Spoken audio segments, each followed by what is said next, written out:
നമസ്കാരം ട്രേഡേഴ്സ്, ഞാൻ സിയാദ് ഇല്ലിഗൽ. ഇന്ന് നമ്മൾ ഡിസ്കസ് ചെയ്യുന്നത് ഒരു ചെറിയൊരു ടോപ്പിക്കാണ്.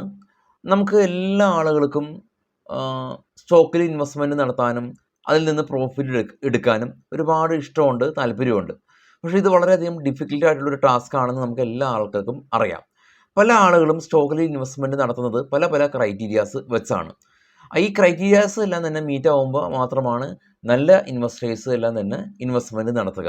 ഇന്ന് ഡിസ്കസ് ചെയ്യാനായിട്ട് പോകുന്നത് എല്ലാ ആളുകൾക്കും പൊതുവേ താല്പര്യമുള്ള ഒരു വിഷയമാണ്. FIAs ഏത് സ്റ്റോക്കിലാണ് അവരുടെ ഇൻവെസ്റ്റ്മെൻറ്റ് കൂടുതലായിട്ട് വർദ്ധിപ്പിക്കുന്നത് എന്ന് അറിയാനായിട്ട് എല്ലാ ആളുകൾക്കും കൗതുകമുണ്ട്. കാരണം FIAs എന്ന് പറയുന്നത് വെറുതെ ഒരു സ്റ്റോക്കിൽ ബൈ ചെയ്യുന്ന ഒരാളുകളല്ല. അപ്പോൾ നമുക്ക് നേരെ സമയം കളയാതെ വീഡിയോയിലേക്ക് കടക്കാം.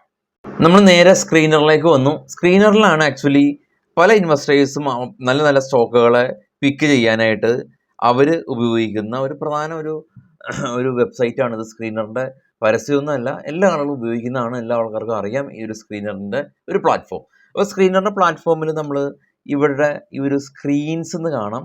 അവിടെ ജസ്റ്റ് ഒരു സിംഗിൾ ക്ലിക്ക് ചെയ്യാം. സിംഗിൾ ക്ലിക്ക് ചെയ്യുമ്പോൾ നമുക്ക് ക്രിയേറ്റ് എ ന്യൂ സ്ക്രീൻ എന്ന് കാണാം. ഇവിടെ നമ്മൾ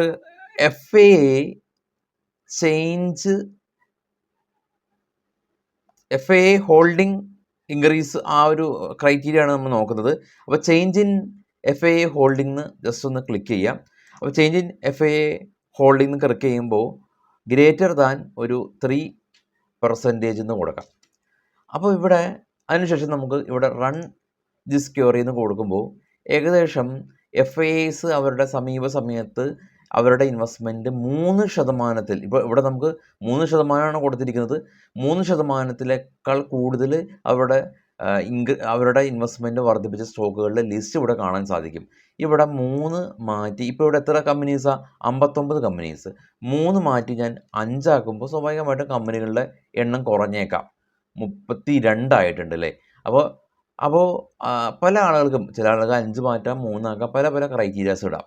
അപ്പോൾ നമ്മളിവിടെ എന്താ ക്രൈറ്റീരിയാസ് ഇട്ടിട്ടുള്ളത്? Change in FIA holding. 5% മുകളിൽ FIAs അവരുടെ സമീപ ക്വാർട്ടറിലെ അവരുടെ ഇൻവെസ്റ്റ്മെൻറ്റ്, നിലവിലുള്ള ഇൻവെസ്റ്റ്മെൻ്റ് ആണല്ലോ, നിലവിലുള്ള ഇൻവെസ്റ്റ്മെൻറ്റ് 5% വർദ്ധിപ്പിക്കുന്ന ഒരു സിനാരിയോ ആണ്.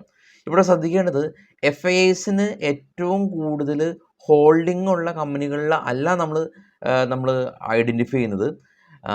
കാരണം അങ്ങനെ നമ്മൾ പിക്ക് ഔട്ട് ചെയ്യുമ്പോൾ വളരെയധികം ബുദ്ധിമുട്ടുണ്ടാക്കും. കാരണം ഷെൽ കമ്പനീസ് വന്നേക്കാം. ഏതൊരു കമ്പനി, ഷെൽ കമ്പനീസ് പറഞ്ഞാൽ പേപ്പർ കമ്പനീസ്. അപ്പോൾ ഇവിടെ FIAsന് നിലവിൽ ഉള്ളവരുടെ ഹോൾഡിങ്സിൽ നിന്ന് 5% ഉയർത്തിയതായിട്ടുള്ള കമ്പനീസാണ് നമ്മളിവിടെ കാണുന്നത്. അപ്പോൾ ഇനിയും കുറച്ചും കൂടി നമുക്ക് ഫിൽട്ടർ നമുക്ക് ഇവിടെ യൂസ് ചെയ്യാൻ സാധിക്കും. കുറച്ചും കൂടി ഫൈനായിട്ടുള്ള കമ്പനീസിനെ നമുക്ക് എടുക്കാനായിട്ട് എന്താ ചെയ്യേണ്ടത്? ഇവിടെ ഒരു ആൻഡ് എന്ന് കൊടുക്കാം. അപ്പോൾ നെക്സ്റ്റ് കോളത്തിലേക്ക് പോകും. അതിനുശേഷം നമുക്കറിയാം ഏണിംഗ് പെർ ഷെയർ എന്ന് പറയുന്ന ഒരു ഫണ്ടമെൻ്റൽ പാരാമീറ്റർ എല്ലാ ആൾക്കാർക്കും അറിയാം. ഏണിംഗ് പെർ ഷെയർ അഥവാ EPS എന്ന് പറയുന്ന കമ്പനിയുടെ net profit divided by total outstanding share ആണ്. അപ്പോൾ വെറും EPS നോക്കുക മാത്രമല്ല, EPS ഒരു ഇൻക്രിമെൻ്റലായിട്ട് വർദ്ധിക്കുന്ന ഒരു സിനാരിയോ ആണ് നമ്മളിവിടെ അടുത്തതായിട്ട് കൊടുക്കുന്നത്. അപ്പോൾ EPS ഗ്രോത്ത് 5 ഇയറിലെ EPS ഗ്രോത്ത് എന്ന് പറയുന്നത് അതും ഒരു ഗ്രേറ്റർ ദാൻ ഒരു 6% എന്ന് കൊടുക്കുമ്പോൾ ഇവിടെ കമ്പനിയുടെ വീണ്ടും എണ്ണം കുറഞ്ഞ് 15 ആയി. അപ്പോൾ ഇതിൽ നിന്ന് എന്താ അർത്ഥമാക്കുന്നത്? അപ്പോൾ FIAsൻ്റെ ഹോൾഡിംഗ് 5% കൂടിയ കമ്പനീസ്, ആ കമ്പനീസിൽ തന്നെ ഏണിംഗ് പെർ ഷെയർ കഴിഞ്ഞ 5 വർഷത്തെ ഏണിംഗ് പെർ ഷെയർ 6% വർദ്ധിക്കുന്ന ഒരു സിനാരിയോ. ഇനിയും നമുക്ക് ഫൈൻ ട്യൂണായിട്ട് എടുക്കണമെങ്കിൽ ആൻഡ് കൊടുക്കുക. അതിനുശേഷം പ്രോഫിറ്റ് ഗ്രോത്ത് നമുക്കൊരു പ്രോഫിറ്റ് ഗ്രോത്ത് ഒരു 10 ഇയറിന് കൊടുക്കുകയാണെങ്കിൽ പ്രോഫിറ്റ് ഗ്രോത്ത് ഒരു സിംഗിൾ ഡിജിറ്റായിട്ട് കൊടുക്കുക. അതല്ലെങ്കിൽ എന്ത് ചെയ്യാം, പ്രോഫിറ്റ് ഗ്രോത്ത് എന്ന് കാണാം. അപ്പോൾ ഒരു 5 ഇയർ എന്ന് കാണുന്നുണ്ട്. നമ്മളൊരു 10 ഇയർ കുറച്ചുകൂടി കൂടുതൽ കാലാവധി ഇരിക്കട്ടെ. ഗ്രേറ്റർ ദാൻ ഒരു 15 എന്ന് കൊടുക്കുമ്പോൾ കഴിഞ്ഞ ഒരു 10 വർഷത്തെ കാലയളവിൽ 15% എന്ന് പറഞ്ഞ ശതമാനമാണ് കേട്ടോ, 15%-നേക്കാൾ കൂടുതൽ ലാഭം ഉണ്ടാക്കിയ കമ്പനികളിലെ കുറച്ചും കൂടി ഫൈൻ ട്യൂണായിട്ട് കുറച്ച് കമ്പനീസിനെ കിട്ടിയിട്ടുണ്ട്. അപ്പോൾ ഇതിൽ തന്നെ മാർക്കറ്റ് ക്യാപ്പ് കൂടിയ കമ്പനീസ് നോക്കുകയാണെങ്കിൽ ഏറ്റവും ടോപ്പിലേക്ക് പോകുമ്പോൾ കാണാം ക്യാംസും രാമകൃഷ്ണ ഫോർജിൻ കമ്പനീസും ആദിത്യ വിഷൻ തുടങ്ങിയ കമ്പനീസ്. അപ്പോൾ ക്യാംസിൻ്റെ എല്ലാം തന്നെ മാർക്കറ്റ് ക്യാപ്പ് കാണാം ഏകദേശം ഒരു 14,992 കോടി രൂപയാണ്. ഞാൻ വീണ്ടും റിപ്പീറ്റ് ചെയ്യുന്നു, ക്യാംസും രാമകൃഷ്ണ ഫോർജിൻസും ഇനി മൾട്ടി ബാഗർ ആണ് എന്നുള്ള ഒരു അവകാശവാദത്തിനും ഇല്ല. ഇവിടെ ഞാൻ ജസ്റ്റ് ഒരു ക്രൈറ്റീരിയ കൊടുത്തത് മാത്രമാണ് ഉള്ളൂ. ഇപ്പോൾ നമുക്ക് ഈ ഒരു ക്രൈറ്റീരിയ നിങ്ങൾക്ക് വേണ്ടെങ്കിൽ അതിൽ നിന്നും അത് ഫിൽട്ടർ ആവും. അപ്പോൾ എന്ത് ചെയ്യണം, ഇവിടെ ആൻഡെന്ന് കൊടുക്കരുത്. ആൻഡെന്ന് കൊടുക്കാതിരിക്കുമ്പോഴാണ് ഈ ഒരു ക്രൈറ്റീരിയ ഇവിടെ ഫില്ലാവുന്നത്. ഇനി ആൻഡെന്ന് കൊടുത്തതിന് ശേഷം ഇപ്പോൾ ഇവിടെ നമുക്ക് മാർക്കറ്റ് ക്യാപിറ്റലൈസേഷൻ ഇപ്പോൾ ഗ്രേറ്റർ ദാൻ ഒരു 5,000 എന്ന് കൊടുക്കുമ്പോൾ ചില ആ കമ്പനീസ് മാത്രം വരികയുള്ളൂ. അപ്പോൾ അതല്ലെങ്കിൽ മാർക്കറ്റ് ക്യാപ്പ് മാറ്റിയാൽ നമുക്ക് അതിനുശേഷം ഞാൻ അവിടെ ഇട്ട പ്രോഫിറ്റ് ഗ്രോത്ത് ഇടാം. അങ്ങനെ നമുക്ക് അറിയാവുന്ന പല പല പല ഫണ്ടമെൻ്റൽ പാരാമീറ്റേഴ്സ് വെക്കാം. അതല്ല എങ്കിൽ ജസ്റ്റ് ബ്ലൈൻഡ്ലി ഇങ്ങനെ ഈ EPSും കൊടുക്കണ്ട, ബ്ലൈൻഡ്ലി സെർച്ച് ചെയ്യാം. അപ്പോൾ ആൻഡ് വേണ്ട, ഈ ഒരു ക്രൈറ്റീരിയാസ് മാത്രം കൊടുക്കാം. അതിനുശേഷം അപ്പോൾ കുറച്ചധികം ഏകദേശം ഒരു 32 കമ്പനീസാണ് വന്നിട്ടുള്ളത്. ഈ 32 കമ്പനീസിനെ നമ്മൾ സെപ്പറേറ്റ് ആയിട്ട് ഓരോ കമ്പനീസിനെ എടുത്തതിന് ശേഷം നോക്കാം. എനിവേ നമ്മുടെ ക്രൈറ്റീരിയ എന്ന് പറഞ്ഞു കഴിഞ്ഞാൽ ഈ FISൻ്റെ ഹോൾഡിങ്സ് 5%-നേക്കാൾ കൂടുതൽ വരുന്ന ഒരു സിനാരിയാണ്.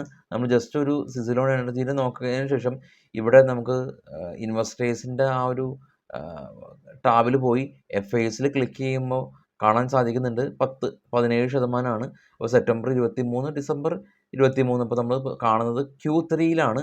അപ്പോൾ 10ൽ നിന്ന് 17% FIS വർദ്ധിച്ചിട്ടുണ്ട്. അപ്പോൾ ഇത് നോക്കുമ്പോൾ തന്നെ ഈ FIS ആരാണും കൂടി നോക്കണം. വാൻഗാർഡ് എന്ന് പറയുന്നത് ലോകത്തിലെ ഏറ്റവും വലിയ ഒരു ഇൻവെസ്റ്റ്മെൻറ്റ് കമ്പനിയാണ്. അതല്ലാതെ ഈ വാൻഗാർഡിൻ്റെ സ്ഥാനത്ത് നമ്മൾ ഇപ്പോൾ ഫോർ എക്സാമ്പിൾ ABCD എന്ന് പറയുന്ന ഒരു, ഞാൻ ജസ്റ്റ് പേര് പറയുന്നതാണ്, ABCD അങ്ങനെ ഒരു പേരില്ല, അങ്ങനെ ഒരു കമ്പനിയാണെങ്കിൽ നമ്മളത് ക്ലിക്ക് ചെയ്യുകയും അതൊരു ഷെൽ കമ്പനി അല്ല എന്ന് ഉറപ്പ് വരുത്തുകയും ചെയ്യണം. ഈ വാൻഗാർഡ് എന്ന് പറയുന്നത് ലോകത്തിലെ ഏറ്റവും വലിയ കമ്പനി ആയതുകൊണ്ട് നമുക്കറിയാം ഇതൊരു ഷെൽ കമ്പനിയല്ല, FISൻ്റെ ഭാഗത്തു നിന്നുള്ള ജെനുവിൻ ബൈയിങ് ആണെന്ന് കാണാൻ സാധിക്കും. അപ്പോൾ സ്റ്റിൽ ഞാൻ പറയുന്നത്, ഞാനിപ്പോൾ വീണ്ടും റിപ്പീറ്റ് ചെയ്ത് പറയുന്ന കാര്യം, ഇപ്പോൾ ഒരു വീഡിയോ നമ്മൾ ചെയ്യുമ്പോൾ പല രീതിയിലും അത് വ്യാഖ്യാനിക്കപ്പെട്ടേക്കാം. ഞാൻ ഈ ഒരു വീഡിയോക്ക് മൾട്ടി ബാഗർ സ്റ്റോക്ക് എന്നുള്ള കമ്പനിയിലൊന്നും ഇട്ടിട്ടില്ല. ഞാൻ വീഡിയോ ചെയ്യുന്ന ഞാൻ കുറച്ചും കൂടി സേഫ് ആവാൻ വേണ്ടിയിട്ടാണ് ഞാൻ ഈ ഒരു ഇതൊരു ബൈ റെക്കമെൻഡേഷൻ അല്ല എന്നുള്ള പല എൻ്റെ ഭാഗത്തു നിന്നുള്ള ഒരു സിൻസിയറായിട്ട് ഞാൻ ഓപ്പണായിട്ട് പറയുന്നത്. ഞാനൊരു ക്രൈറ്റീരിയ എങ്ങനെയാണ് ഈ ഒരു സ്ക്രീനർ എന്ന് പറയുന്ന പ്ലാറ്റ്ഫോം ഉപയോഗിച്ചിട്ട് എടുക്കുന്നത് എന്നുള്ളതാണ് ഈ ഒരു വീഡിയോയിൽ ഞാൻ നിങ്ങളുമായിട്ട് പങ്കുവെക്കാനായിട്ട് ഉദ്ദേശിച്ചത്. അപ്പോൾ ആ ഒരു ഉദ്ദേശം നിങ്ങൾക്ക് മനസ്സിലായിട്ടുണ്ടെന്ന് കരുതുന്നു. എല്ലാവർക്കും ശുഭദിനം.